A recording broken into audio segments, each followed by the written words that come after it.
आज हम एक ऐसी खबर पर बात करने वाले हैं जिसने सच में पूरे देश को हिलाकर रख दिया। भारत का अपना फाइटर जेट तेजस एक बहुत ही दुखद हादसे का शिकार हो गया। देखिए, ये सिर्फ एक प्लेन नहीं था, ये हमारे देश की शान का प्रतीक था। और ये इस एक लाइन में ही उस दिन का पूरा दर्द छिपा हुआ है। तो चलिए सबसे पहले ये समझते हैं कि आखिर हुआ क्या था। दुनिया के इतने बड़े एयर शो में उस दिन असल में क्या हुआ, आइए पूरी घटना को स्टेप बाय स्टेप देखते हैं। तारीख थी 21 नवंबर 2025। जगह थी दुबई। वहाँ चल रहा था दुनिया का एक बहुत बड़ा air show, Dubai air show. और बस वहीं पर ये दुखद हादसा हो गया। और इस हादसे में हमने एक जांबाज पायलट को खो दिया। इंडियन एयरफोर्स के विंग कमांडर नमांश सियाल इस क्रैश में शहीद हो गए। तो अब बात करते हैं उस आखिरी उड़ान की। वो कौन सी क्रिटिकल मोमेंट्स थे जब सब कुछ बदल गया। कैसे एक शानदार परफॉर्मेंस एक भयानक हादसे में तब्दील हो गई। शुरुआत में तो सब कुछ एकदम परफेक्ट था। तेजस हवा में करतब दिखा रहा था, हाई स्पीड पास, रोल्स, सब कुछ प्लान के हिसाब से चल रहा था। लेकिन फिर पायलट ने एक बहुत ही मुश्किल नेगेटिव जी मैनूवर शुरू किया और बस तभी अचानक प्लेन का कंट्रोल चला गया। और इससे पहले कि कोई कुछ भी समझ पाता, जेट सीधे जमीन की तरफ आया और एक आग के गोले में बदल गया। अब सवाल ये उठता है कि ये नेगेटिव जी मैनूवर होता क्या है। ये एक एरोबैटिक स्टंट है जिसमें पायलट प्लेन को जोर से नीचे की तरफ धकेलता है। इससे ना प्लेन के अंदर वेटलेसनेस मतलब जीरो ग्रेविटी जैसा फील होता है। देखने में तो ये कमाल का लगता है, पर करना इसे बेहद मुश्किल और रिस्की होता है, और वो भी तब जब आप जमीन के इतने पास हों। इस भयानक क्रैश के बाद जाहिर है सबके मन में एक ही सवाल था, आखिर ये हुआ कैसे। तो चलिए अब देखते हैं कि जांच में क्या पता चला है और शुरुआती रिपोर्ट्स क्या कह रही हैं। इंडियन एयरफोर्स ने फॉरेन एक्शन लेते हुए एक कोर्ट ऑफ इंक्वायरी बिठा दी है।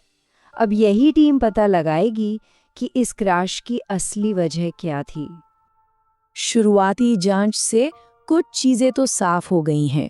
जैसे ऐसा लग रहा है कि कम हाइट पर स्टंट करते हुए कंट्रोल खो गया और पायलट को रिकवर करने के लिए ऊंचाई ही नहीं मिली। पर एक अच्छी बात यह है कि इंजन में आग लगने या क्रैश से पहले किसी धमाके का या फिर किसी भी तरह की साजिश का कोई सबूत नहीं मिला है। अब देखिए, ऐसे हादसों के बाद ना अफवाहें भी बहुत तेजी से फैलती हैं।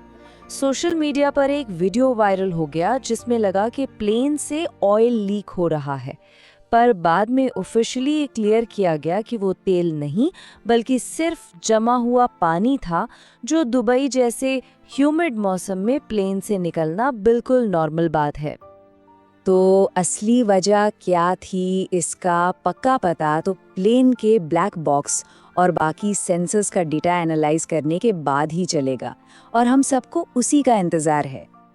ये क्रैश सिर्फ एक एयरक्राफ्ट का क्रैश नहीं था, ये पूरे देश के लिए एक बहुत बड़ा सदमा था। पर क्यों? चलिए समझते हैं कि इसका असर इतना गहरा क्यों है। और ये सवाल बहुत जरूरी है कि आखिर क्यों इस एक हादसे ने पूरे देश को इतना झकझोर कर रख दिया।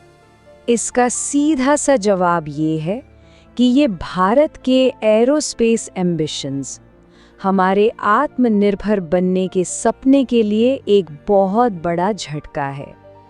सोचिए जरा, तेजस सिर्फ एक फाइटर जेट नहीं है, वो मेड इन इंडिया की पहचान है, हमारा फ्लैगशिप स्वदेशी लड़ाकू विमान।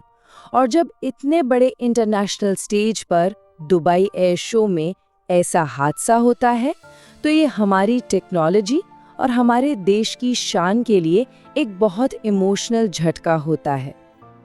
और इन सब टेक्निकल और नेशनल बातों के बीच हमें उस इंसानी नुकसान को कभी नहीं भूलना चाहिए जो इस हादसे में हुआ।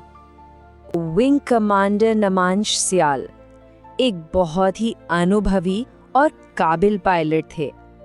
उनकी शहादत को इंडियन एयरफोर्स और HAL दोनों ने एक नेशनल ट्रेजेडी कहा है और इसी से पता चलता है कि ये देश के लिए कितना बड़ा लॉस है।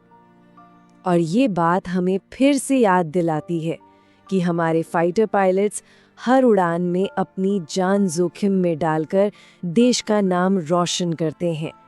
विंग कमांडर नमांश सियाल का ये बलिदान हमेशा याद रखा जाएगा। तो आखिर में एक सवाल हमारे सामने है।